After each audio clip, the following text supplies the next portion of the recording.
Summer Lightning by P.G. Wodehouse, adapted in 6 episodes by Richard Osborne, with Richard Vernon as Lord Emsworth.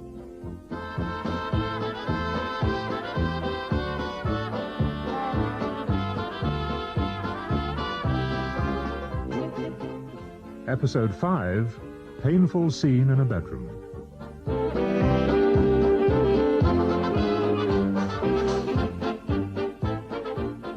Blandings Castle is seething with alarms and excursions. Lord Emsworth's brother, Galahad, has nearly finished writing his memoirs, full of scurrilous, scandalous stories, and Baxter and Pilbeam are both, separately, under orders to steal the manuscript. Chorus girl Sue Brown, in love with Lord Emsworth's nephew Ronald, but now rejected after a row, has come to the castle pretending to be the rich, eligible American Myra Schoonmaker. Meanwhile, Hugo and Millicent have discovered Lord Emsworth's missing prize pig in a cottage in the woods being fed by Beach the butler. Unknown to all three, Baxter has seen this too, but what he hasn't seen is Hugo and Millicent removing the pig to Baxter's empty caravan. It is to the cottage now that Baxter triumphantly leads Lord Emsworth and a carefree Beach. Would you like to go in first, my lord, or shall I lead the way? Get on with it, Beach. I just want to see the Empress. Yes. Here, let me lead the way.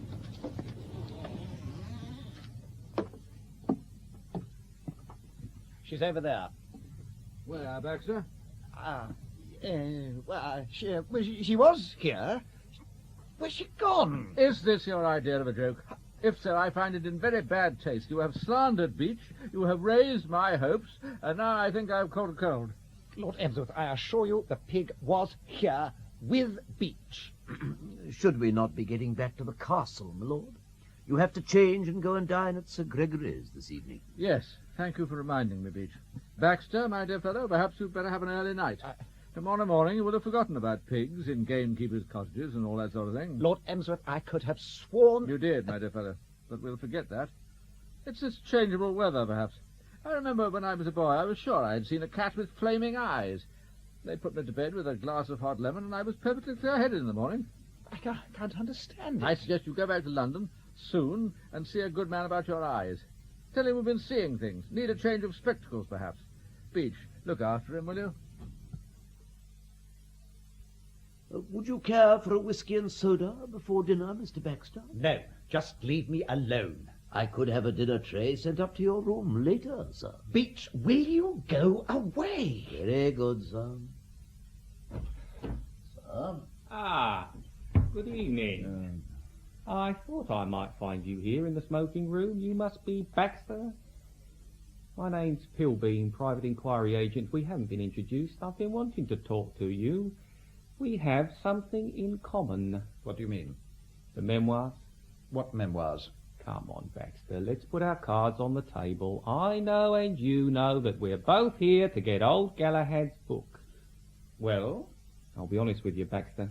I'd be doing the job on my own tonight and taking the memoirs to Sir Gregory, but I need your help. Well, why should I help you? Shall I tell you why? Yes, do. Because I know where the manuscript is. Well, so do I. In the library. Ah, no. That's where you're wrong. Not the library. Well, where then? You see, you'd have wasted the evening searching the library. No, it's in the garden room. I don't know the geography of this place, but if you can take me there, we can finish this together. The garden room? That's where they put that American girl, Miss Schoonmaker. Yes, she's got the manuscript. Galahad lent it to her to read while he's out at Sir Gregory's this evening. Well, what do you say? When can we take it? When the girls come down for dinner. I'll collect you here in 25 minutes.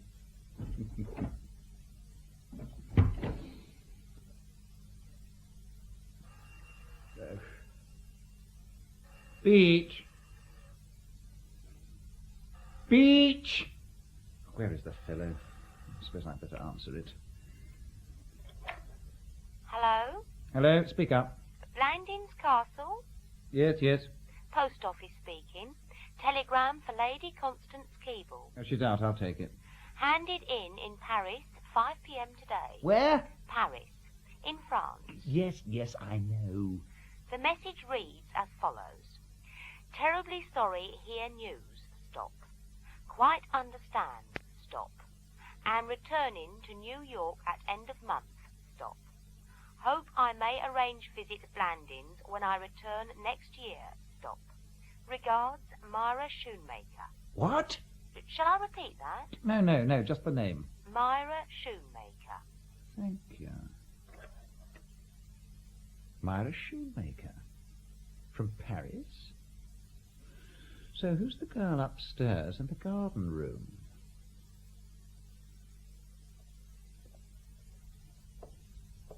All clear, Baxter? Yes. Shh. Round this corner. And there's the room at the end of the corridor. See? She's left the door open. Shh. Follow me. Right. In we go. Quietly.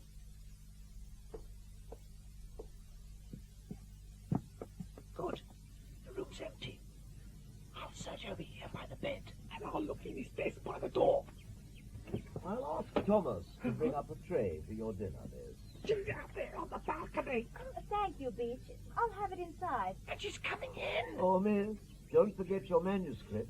Well, leave it there, Beach. I'll read it later. I'll get it out of here. What about me? I can't make it to the door. Get under the bed, you fool. What? Under the bed, under the bed. Oh. Is there anything else you require, miss? No, thank you, Beach. That'll be all. And now, if you'll excuse me, Miss Shoemaker, I must go and sound the gong for dinner.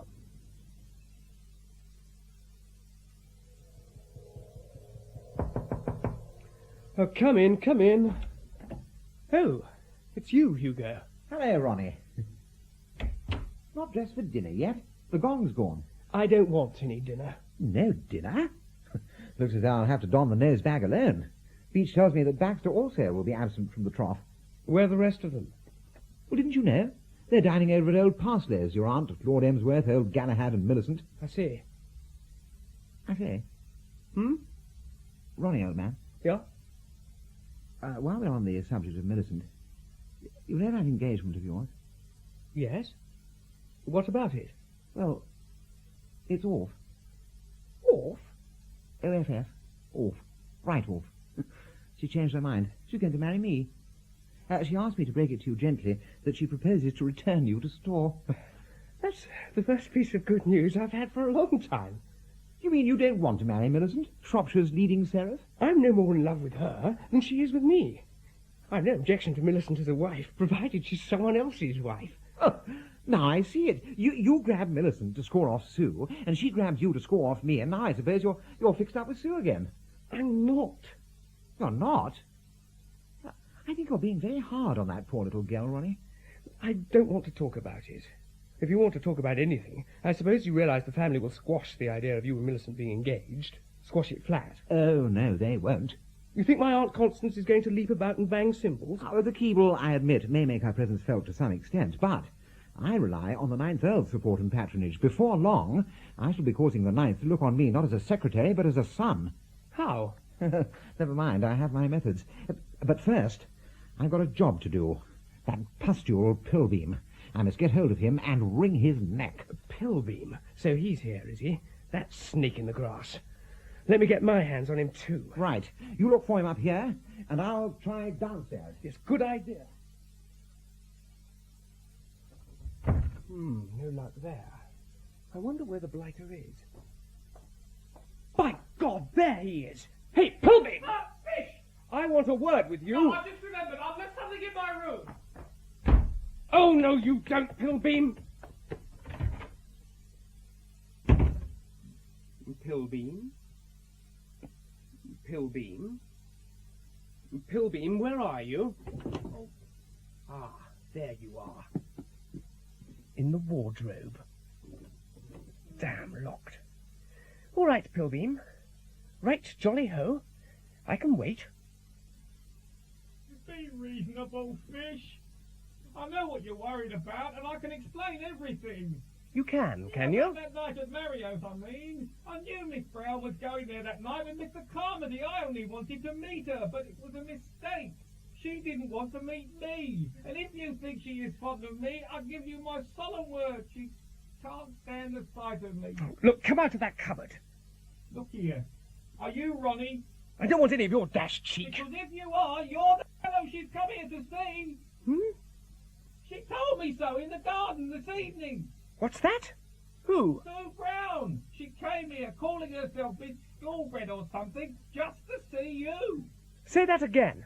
She came here to see you. All right, come out, Pilbeam. I want to talk to you. You are talking to me. I don't want to bellow through the door. Now come on out. I swear I won't touch you. All right, then. Now, what did you say? She's here? Haven't you seen her? Yes, in the garden room. And she said she'd come here to see me? Yes, to explain that night at Mario's. And if a girl didn't love a fellow, would she come to a place like this, calling herself Miss Schoolbred or something, simply to see him, I ask you, Fish? The garden room, you say? Yes. Thank you.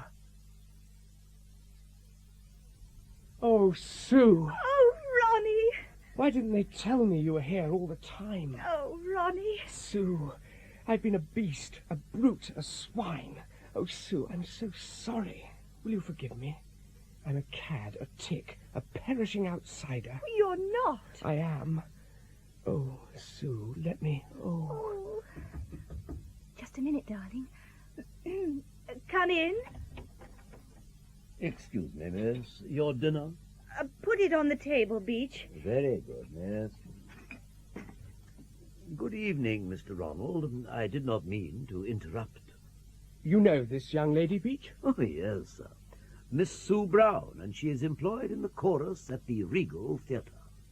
I want to marry Miss Brown, Beach. I can readily appreciate such a desire on your part, Mr. Ronald. Ronnie, he's smiling. I believe he's a friend and an ally. Of course he's a friend. Old Beach, one of my earliest and stoutest pals. I mean, he isn't going to give us away. Me, miss? Certainly not. Beach, the time has come to act. Now, directly my Uncle Clarence comes back this evening, I shall go to him and say that I found the Empress of Blandings in the gamekeeper's cottage. And then, while he's still weak with gratitude, I shall spring on him the announcement of our engagement. Unfortunately, Mr. Ronald, the animal is no longer in the cottage. You moved her? Not I, sir. Mr. Carmody.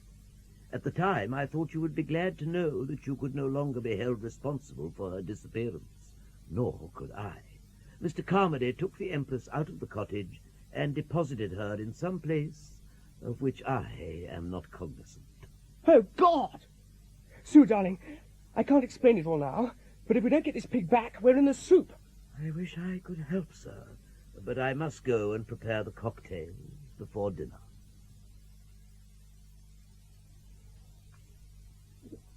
Oh, splendid drinks these, Beach. Oh, just what I needed. The first one fast, the second a little slower. Would you care for a third, sir? Yes, why not? Right to the top this time, Beach. Yeah, thanks. Down the hatch. Oh, I say, Beach, I've been waiting hours and hours. Where's this dinner I heard you beating gongs about? Dinner is ready, sir, but I put it back a little while as gentlemen aren't punctual in the summertime. I say, Beach, that will make a good song title. Sir? Gentlemen not punctual in the summertime, I said in the summertime. So take me back to that old Kentucky Jack in the summertime. Any more of that stuff in the shaker, Beach? If you consider it judicious, sir? That's just what I do consider it judicious. Stop pouring. Very good, sir.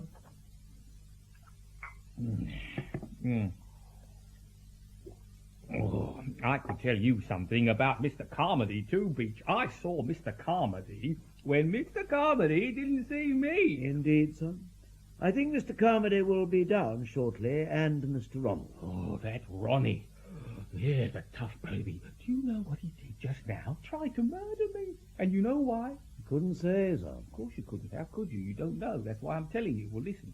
He's in love with the girl in the chorus at the Regal Theatre in London. Sue Brown, her name is. And he thought I'd been taking her out to dinner at Mario's. That's why he wanted to murder me. Indeed, sir. I had the dickens of a job holding him off, I can tell you. Do you know what saved me, Beach? No, sir.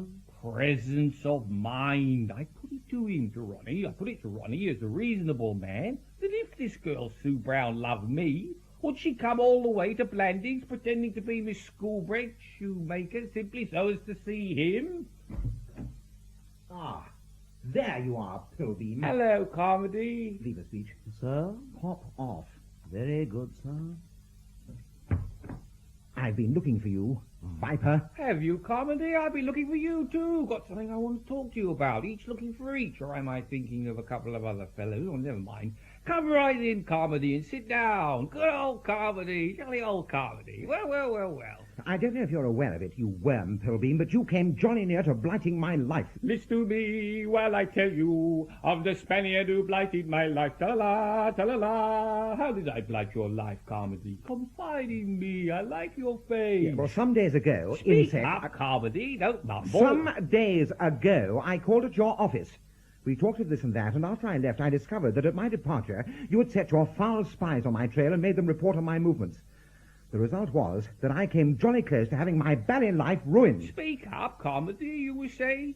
I'm going to haul you out of that chair, turn you round, and kick you hard, and go on kicking till I kick you out of the house. Nothing could be fairer than that. Nevertheless, there's no reason why you should go about stealing pigs, is there, pig pincher? What do you mean? What do I mean? I mean you're a pig pincher. That's what I mean. You go to and fro, sneaking pigs and hiding them in caravans. What? Did you see me? Yes, I did see you, Carmody. Beep-boo, putting pigs in caravans. You saw me put that pig in the caravan? Certainly I saw you, Carmody. Why shouldn't I see you? I was caught in the rain and was taking shelter in the caravan and was in there with my trousers off, trying to dry them because I am subject to lumbago. I didn't see you. No, Carmody, you did not. I'll tell you why. Because I heard a girl's voice outside saying, "Be quick or somebody will come along." And I hid. You don't suppose I'd let a sweet girl see me in my knee-length mesh-knit underwear, do you? Not done, Carmody, not cricket. I beg your pardon, Mr. Carmody. Do you propose to wait dinner any longer for Mr. Ronald? Certainly not, Beach. Who the devil's Mr. Ronald? I don't come to this place to do a slimming cure. I want my dinner, and I want it now. And if this Mr. Ronald doesn't like it, he can do the other thing. Come along, Carmody. Din-dins. I don't want any dinner. Don't want any dinner? The man's an ass. I'm hungry. Din-dins. Here I come. Shall I bring you some sandwiches, Mr. Hugo? No, thanks. Jesus. What's that? It's Mr. Pilbeam, sir. He appears to have fallen downstairs. Has he broken his neck? Apparently not, sir. Pity. Indeed, sir. Beach, would you get me Matchingham Hall on the telephone? I want to speak to Miss Millicent. Very good, sir. Hello. Millicent? Hugo? Is that you? What's up? Everything's up. Listen, that bounder Pilbeam knows that the pig is in Baxter's caravan. Oh, golly. And he knows that I put it there. This'll mean I shall get the chop from Lord Emsworth. Hugo, there's only one thing to do. I'll go back to the dining room and tell Uncle Clarence that you found the Empress. Eh? Found her, you fathead. Found her in the caravan. But weren't you listening? Pilbeam saw us putting her there. Then we stoutly deny it. Stout denial. Yes, I see. And I will go to Pilbeam and tell him privily that if he opens his mouth, I shall strangle him. Well, hold on, and I'll go and tell Uncle Clarence. I expect he'll want a word with you. Half a moment, Millicent. When am I supposed to have found this ghastly pig? 10 minutes ago, when you were taking a stroll before dinner, thinking about me, and you looked inside, and there was the Empress, and you raced back to the house to telephone. But, Millicent, the old boy will think that Baxter stole her. So he will. Isn't that splendid? Hold on. Well, Carmody, I come back, you see. Now, do you want to be battered to a pulp? No, Carmody. Then listen. You did not see me put that pig into the caravan. Well, you did, Carmody. Not if you want to go on living. Say no more, Carmody. I take your point. Well, bear it in mind. I will, Carmody. I will say no more. I'm going for a stroll outside, Carmody. Care to join me? Go to hell. Yes. Come on. Carmody, Yes, Lord Emsworth? is it true? Yes, Lord Emsworth. In that fella Baxter's caravan? Yes, Lord Emsworth. Well, I'm damned. Yes, Lord Emsworth. So, you found her? Yes, Lord Emsworth. And there is something I would like to take this opportunity of saying. It will come as a surprise to you, but I hope not an unpleasant surprise. I love your niece, Millicent, and she loves me, Lord Emsworth. We have loved each other for many weeks, and it is my hope that you will give your consent to our marriage. I'm not a rich man, Lord Emsworth. In fact, strictly... hello? Hello? Lord Emsworth? Are you there? Hello, Hugo. It's me. Oh. Uncle Clarence is back in the dining room. I told him I wanted to marry you, and he said certainly, by all means. Oh. We're winning, darling. They're all coming back to the castle right away. Isn't Uncle Clarence an angel? So are you. Listen, you precious old thing. I'm going to give the others a slip and say I'm walking home. Get out Ronnie's two-seater and come and pick me up. Darling Millicent, we'll go for a drive, miles and miles. It's a most marvellous evening. You bet it is. Attaboy. Oh, atta boy. Oh, Sue. What am I going to do about that pig? What am I going to do? Do forget about the pig, darling. Let's talk about something else. And let's talk about us. Oh, Sue, I do love you. Oh, Ronnie, what's that? It came from outside, on the balcony. I'll go and look. Sue, it's that blighter Pilbeam. And he's climbing up here by the water pipe. What? I'll wait for him here. Yes, I'll wait for him. Sue, you get over by the bed. Oh, Ronnie! Ronnie, there's someone under the bed. If you trod on my foot. Who's that? Baxter! What the hell are you doing there? It's quite simple. Ow, I can explain. No, stay just where you are. Don't move. Sue, darling, take this poker and hit him hard if he tries to come out. Now, Pilbeam. I shan't need a poker for him. My bare hands will be enough. Greasy little swine. Oh, be careful, darling.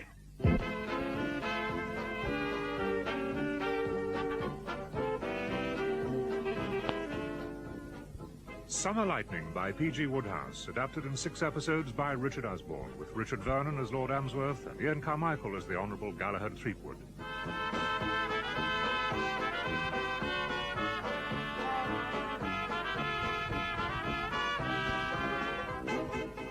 Episode 6, Galley Takes Matters in Hand.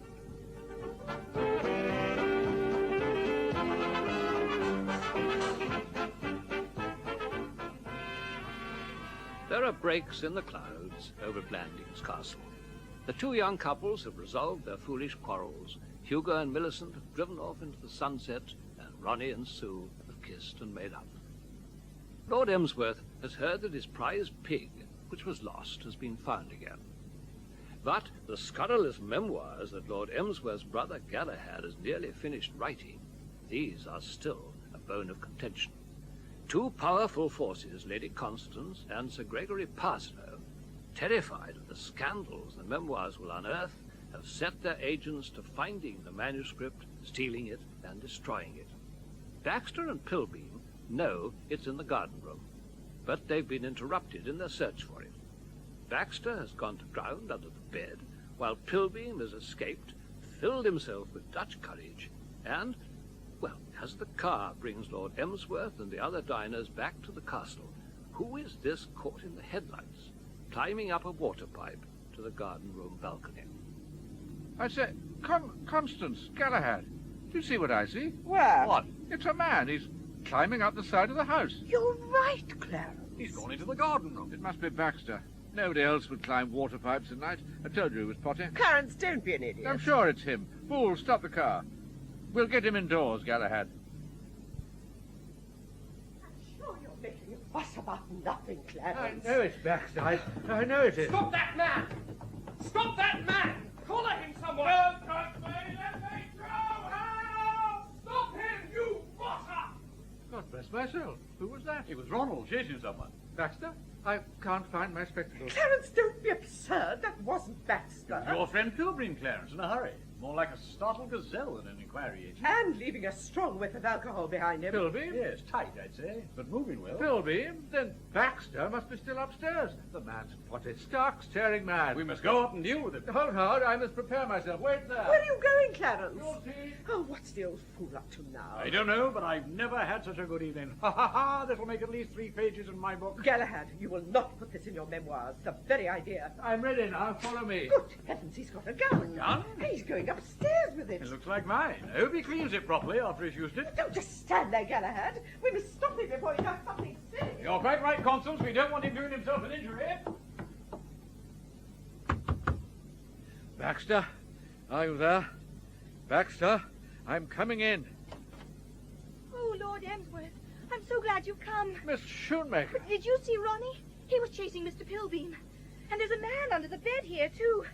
Ronnie told me to stand guard over him with this poker. Good evening, Lord Emsworth. I'm sorry, Miss Shoemaker, but you've got a madman in your room. I beg your pardon, Lord Emsworth. Stay there, Baxter. I have you covered. Don't point that damn thing at me. I shall point it at you, and at the slightest sign of violence... No. What's going on here? Clarence, put that gun down. Certainly not. Clarence. Oh, all right. And now, Mr. Baxter, do come out from under the bed. I'm sure you can explain. Explain? What on earth is it to explain? The thing's obvious. I can't say I've got a lot of it. Fellow under bed? Why? Why under bed? Why here at all? My dear Galahad, I think... the flower pot affair, you remember? Oh, you mean... Exactly. Subject to these attacks, you mean? Yes, of course. Precisely. Clarence, My dear. kindly stop talking in that offensive way. God bless my soul, I like that. What have I said that's offensive? You know perfectly well. If you mean that I was reminding Galahad in the most delicate way that poor Baxter here is not... Clarence? It's all very well to say Clarence like that. You know yourself Baxter isn't right in the head. Didn't he throw flower pots at me that time? Didn't he try to make me think Beach had stolen the Empress? Lord Emsworth. What? I have now learned that I did make a mistake. It was not Beach who stole your pig, but he was an accessory. A what? He helped. The man who committed the actual theft was your nephew, Ronald. There, Constance. Now you'll say perhaps that he's not potty. It won't do, Baxter, my dear fellow. You really mustn't get yourself excited by making up all these stories. Bad for the blood pressure. The Empress was found this evening in your caravan, Baxter. What? In your caravan, where you put her when you stole her. In my caravan? So that's what that fellow Carmody did with the animal. First it's Beach, then Ronald. Now it's Carmody you were saying next that I stole her, or Galahad here, or my sister Constance. But you won't listen, Lord Emsworth. Baxter, my dear fellow, we aren't blaming you. We quite see how it is. You will overwork yourself. And, of course, nature demands the penalty. I wish you'd go quietly to your room now and lie down. All this must be very bad for you. Lord Emsworth, let me speak. Clarence, will you kindly use whatever slight intelligence you may possess? The theft of your pig is one of the most trivial and unimportant things that has ever happened in this world. What? And I consider the fuss that's being made about it quite revolting. But whoever stole the wretched animal, and wherever it's been found, it was certainly not Mr. Baxter who stole it. Right. It is, as Mr. Baxter says, much more likely to have been a young man like Mr. Carmody. There is a certain type of young man, I believe, to which Mr. Carmody belongs, which considers a practical joke amusing.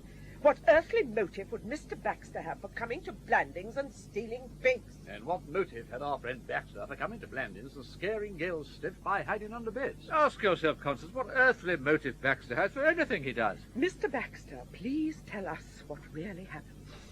I will explain. I knew you'd have an explanation. I have, and a simple one. And short, I hope. I want to go and see my pig. Quite short.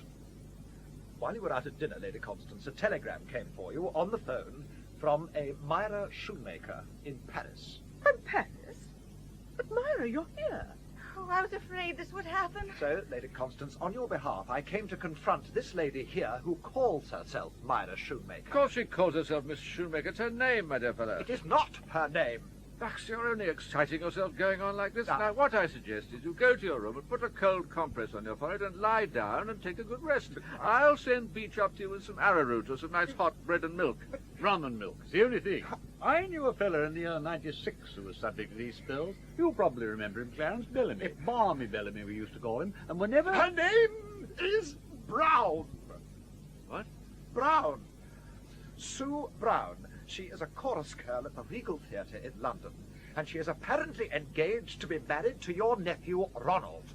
What? Tut, tut. Now, Baxter. Oh, I do wish Ronnie were here. Now, don't you worry, Sue, my dear. Sue Brown, chorus girl. I heard Beach saying so in this very room while I was under the bed. He said he had the information from Mr. Pilbeam. I imagine it to be accurate. But in any case, I can tell you this much. Whoever she is an imposter who has come here under a false name. I will leave you now, and sincerely hope I shall never set eyes on any of you again. But, Mr. Baxter... Lady Constance, I'm sorry it has come to this. Why I came back to the castle, I don't know. I've been treated by Lord Emsworth as though mentally unbalanced, gibbering, mad as a coot. Those were the words I heard him use about me. I never said gibbering, did I, Galahad? I've fallen into flower beds from an upper window. I spent half an hour under this bed, and now I hear there is a pig in my caravan. I hope, Lord Emsworth, you will ask your pigman to make my vehicle habitable once the pig has been taken back to her sty.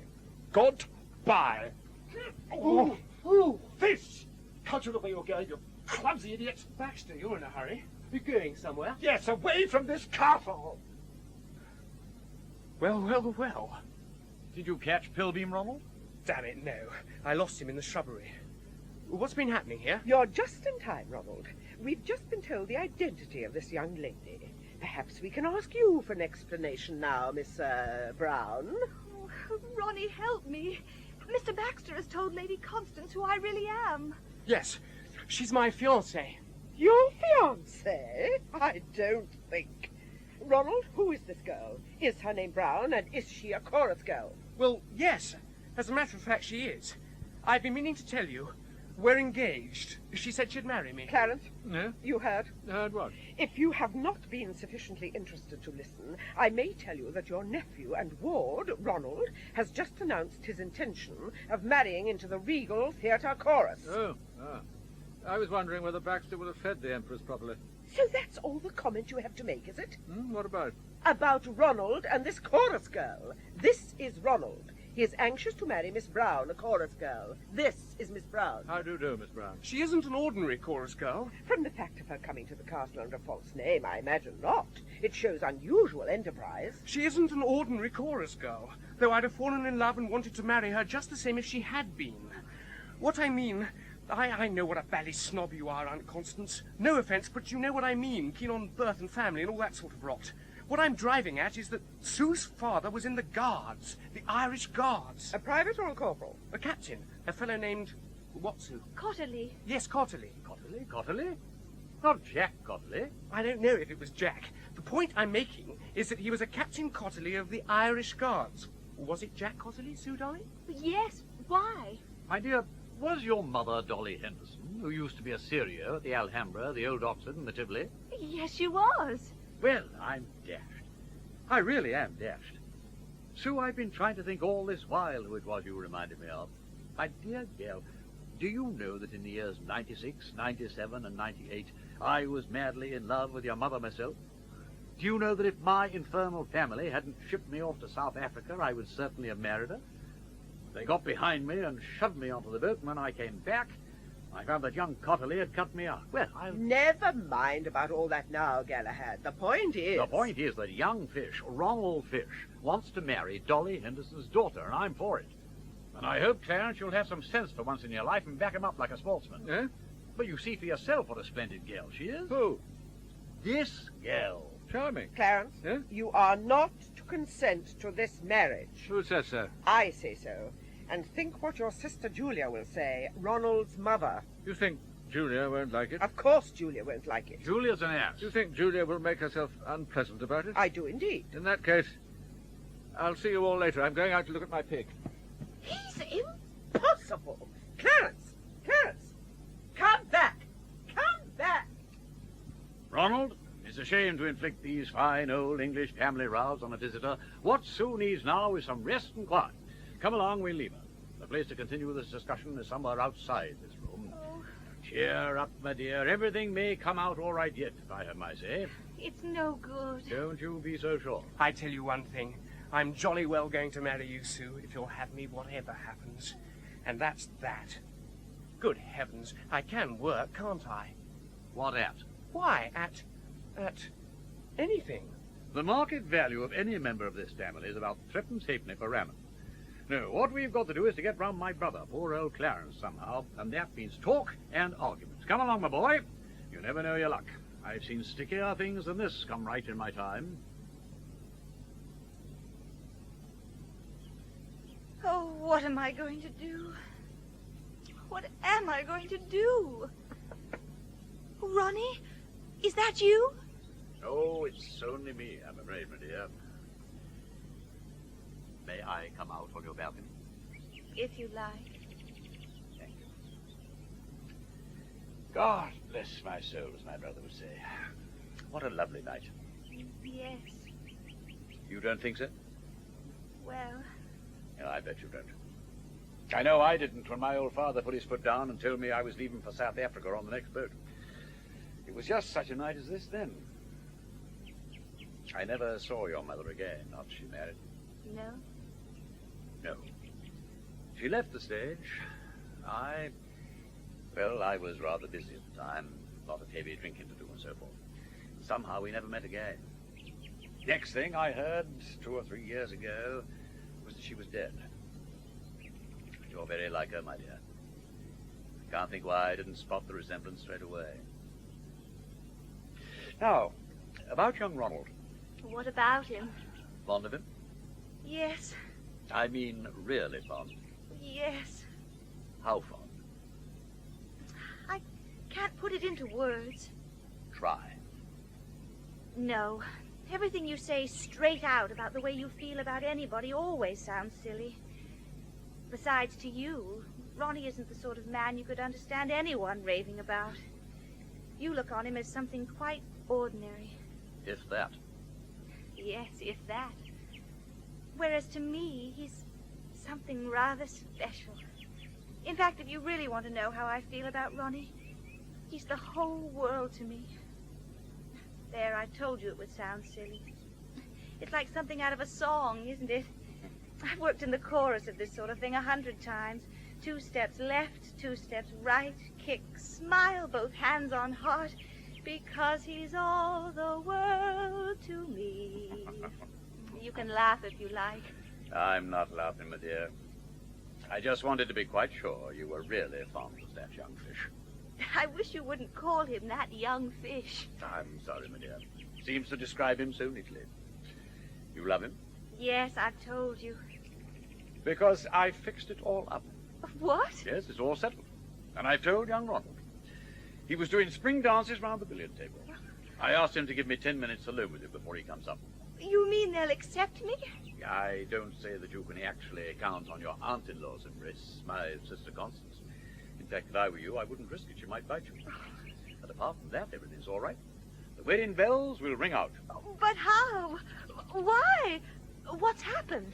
Well, you admit I might have married your mother. Yes. Which makes me a sort of honorary father to you, in a way. Yes? In which capacity, my dear, your interests are mine.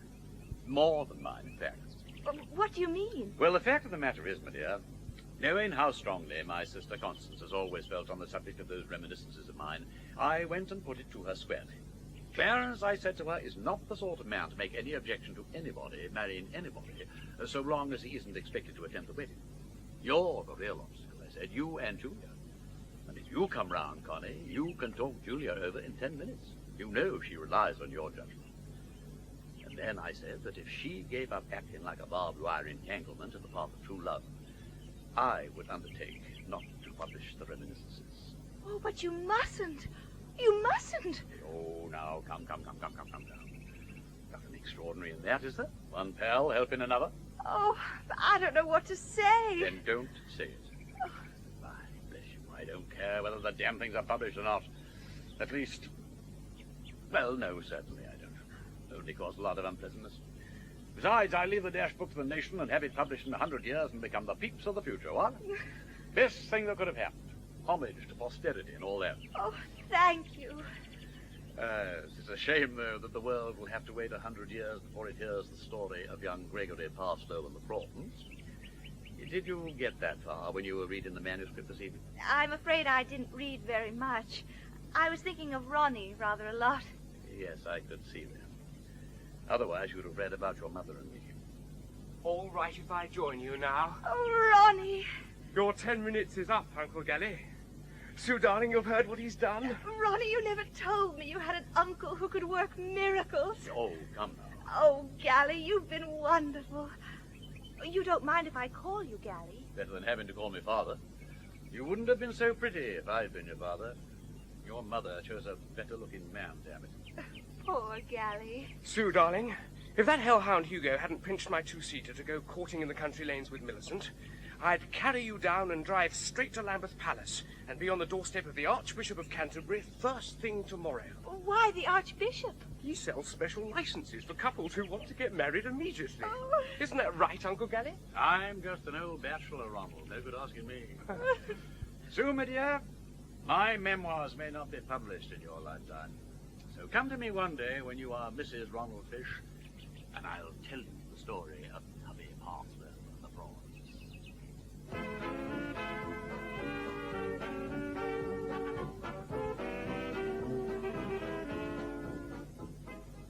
In episode 6 of Summer Lightning by P.G. Wodehouse, Lord Emsworth was played by Richard Vernon and the Honourable Galahad Threepwood by Ian Carmichael. Lady Constance was Elizabeth Spriggs, Ronnie Fish, Graham Seed, Sue Brown, Susanna Fellows, Baxter, Christopher Godwin, Percy Pilbeam, Roger Sloman, and the narrator, Ronald Fletcher. Summer Lightning was adapted for radio by Richard Osborne and produced by Martin Fisher.